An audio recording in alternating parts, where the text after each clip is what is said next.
Well, let's talk about another film that reminded us, or we were reminded of, when we saw what's this film called again? A Complete Unknown. A Complete Unknown. I completely forget it every time.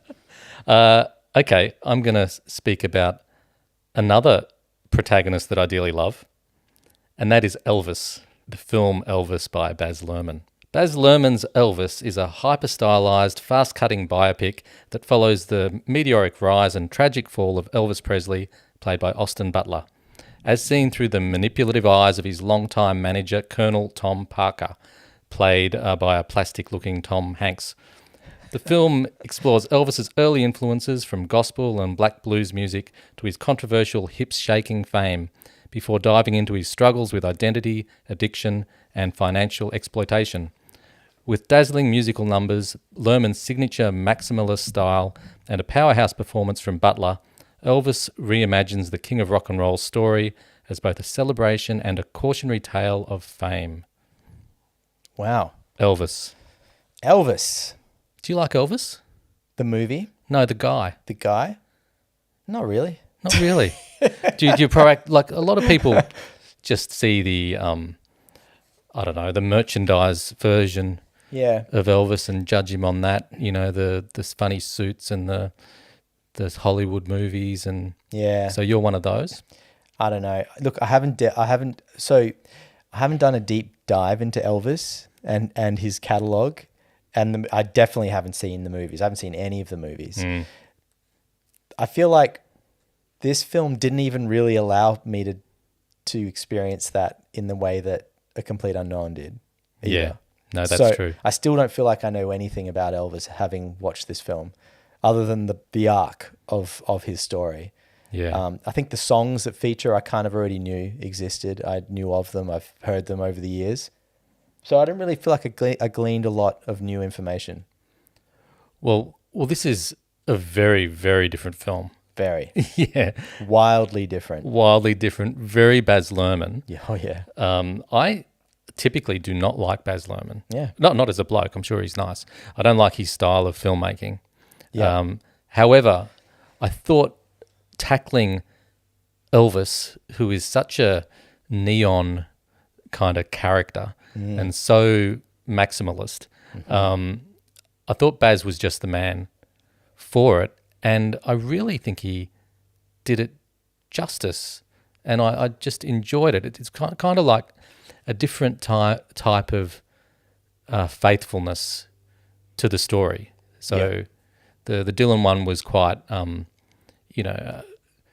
quite true to the story, and was a realistic. This one is not realistic; it's stylized, but also felt kind of true. Yeah, interesting. Yeah, so this is somewhere in the middle. It's a biopic, but it's not your standard biopic. It's not exactly a fictionalized story, but it's so stylized that it lands you somewhere in between. You know that you're catching the life of the man from, and this one covers the span of his life as opposed to A Complete Unknown, which is more of a certain period. Yes. But it's done. I don't know. I can't even really explain it other than it's Baz Luhrmann. You know? It is.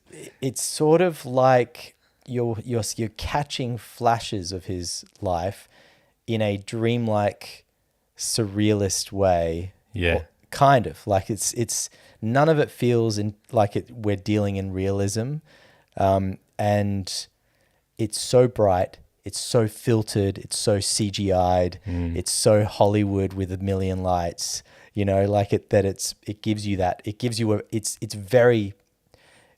such a shocking style to experience that you're partly experiencing the style as like alongside the story. Yeah, completely. Like, equally so. You know, it's 90% style. Yeah. But under the surface, if you strip all the style and the glitter away, the films have a lot in common. So I think from a storytelling perspective, they both really do a really good job at grabbing the pivotal moments in these characters' lives. So with both of them, you get the impact that they both have on the scene when they emerge. Yeah. So Dylan is like a poet like no one's seen before in the music industry, with his innovative kind of words and songwriting, that just shakes everything up. And Elvis similarly shakes everything up, but with his sort of sexy hips, and that takes the world by storm, and that's really well presented. So that's how they both start with a transformation onto the scene. Yeah. And then both have like a pivotal change that happens. With Dylan, it's going electric, and then with Elvis, it's actually kind of the opposite. Elvis goes from being a corny Hollywood star to suddenly in his comeback special, leaning into being a protest singer. Yeah. So I thought just as storytellers, that both directors have picked up on, the right narrative points and done them justice. Yeah, and just on like a broad story note, it seems to me that with the Elvis story, what we're getting is that he was trapped inside a box that he was never able to quite get out of. Yep, caught in a trap. Can't walk out. Can't get out. Are these You don't know Elvis these lyrics? Yeah, sorry. That are just going way over my head. You know what this is like? What? This is exactly like yesterday when I'm in this world where nobody knows Elvis lyrics, so I can't do any puns on Elvis lyrics. So I'm just going to start recording some of his songs, and I'll play some of his songs to you, and Brilliant. and see what you think. Brilliant. Whereas on the other side, Dylan, people are trying to make him do something he doesn't want to do, and he's constantly just shirking them and rebelling against them. Yeah. And very much sidestepping whatever expectations are put on him. And that seems to be the story, Yeah, they are both, caught in a trap. Mm-hmm. And this is the stories of them getting out of that trap in, successful or unsuccessful ways. Interestingly, and this was one of the key reasons I mentioned Elvis, was reminded of Elvis, is the characters that put them in that trap have a lot of parallels. So in Complete Unknown, it's Pete Seeger, who is played by the marvelous Ed Norton, who just inhabits this Pete Seeger character and does a great job of him. And I think that relationship is just so well realized, so that you get how much emotion Seeger has put into the relationship, and then almost when he's kind of betrayed at the end, you feel for him. So that relationship raises the stakes in the film.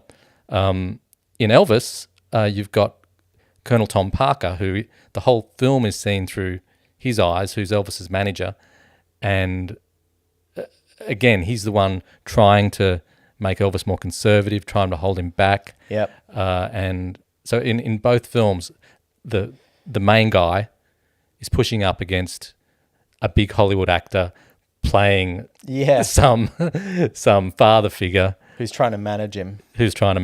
And standing backstage looking like completely disappointed that he's not doing what he's meant to be doing half the time.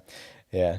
So very similar. Yeah, well, it's great point. Could we perhaps just finish on the performances? So another clear similarity is that Austin Butler sings a lot of the Elvis parts himself. Did he? I was wondering about that. Which is, I think, not to the same extent. I think Chalamet sings almost all of it himself and does it live in the takes. Yeah. So he's just an astounding character. But Butler is just as astounding in different ways. Like, he does a lot of the singing. I think there's a bit of Luhrmann trickery where they combine Butler's voice with the King's.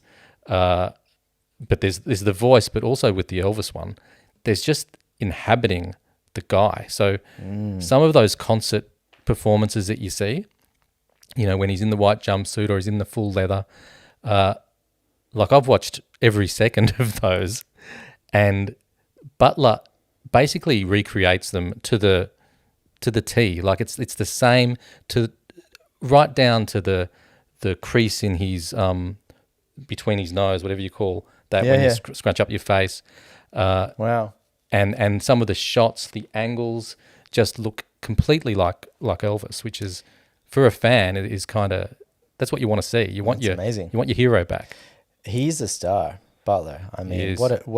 he just comes off as such a film star, and you want to keep looking at him. He's Yeah. got such an interesting face, and he really, like, you can tell that Baz Luhrmann was having the time of his life filming him. Like, Yeah. he's just made him look beautiful in every shot. It's all just, you know, he really is picture perfect for what Baz Luhrmann was trying to achieve with this. That's why Baz Luhrmann was the right guy. Yeah, I think. yeah, Because that's Elvis too, right? That's Elvis as a human, as a character, was all of these things as well. Yeah, larger than life. Yep. As is Baz.